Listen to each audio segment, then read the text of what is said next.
అందరికీ దేవుని నామములో వందనాలు.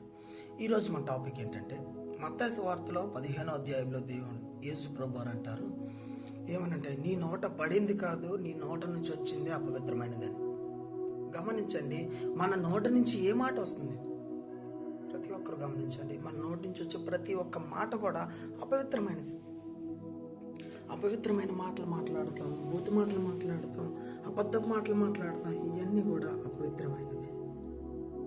యేసుప్రభువారు అంటున్నాడు ఏమనంటే, నీ నోటని పడేది కాదు, నీ నోటి నుంచి వచ్చేది అపవిత్రమైనది. మనం గమనించాలి. రోజువారీగా మనం ఆలోచించినట్లయితే రోజులో ఒక్కరోజైనా మనం మన నోటితో అబద్ధం మాట్లాడలేదా? బూతు మాటలు మాట్లాడట్లేదా?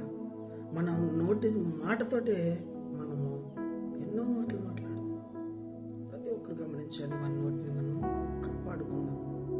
నోటి మాట వలన కూడా శాపం అనేది ఉంది. ఆ యొక్క శాపాన్ని మనం తెచ్చుకోవద్దు. దయచేసి ప్రతి ఒక్కరు గమనించండి. నా మాటలు విన్న ప్రతి ఒక్క బిడ్డలు కూడా మీ యొక్క జీవితాలు మార్చుకోనండి.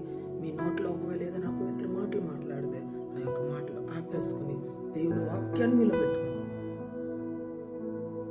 కింద విధంగా మనం చూసుకున్న పెదవులతో మనం కనపరుస్తాం, కానీ హృదయంతో మనం కనపరచాం. మన హృదయాన్ని దేవుడి దగ్గరికి ఉంచుకోండి. మన పెదవులతో మాట్లాడే ఏ మాట కూడా నిజమైనది కాదు. మన పెదవుల మీద వచ్చే మాట అబద్ధపు మాట. గమనించండి, మన నోటి మాట మనం కాచుకుందాం, దేవునికి దగ్గరగా ఉందాం, ప్రార్థన జీవితాన్ని కాపాడుకుందాం, దేవునిలో మనం ఎదుగుదాం. God bless you. Praise the Lord. Please subscribe my channel.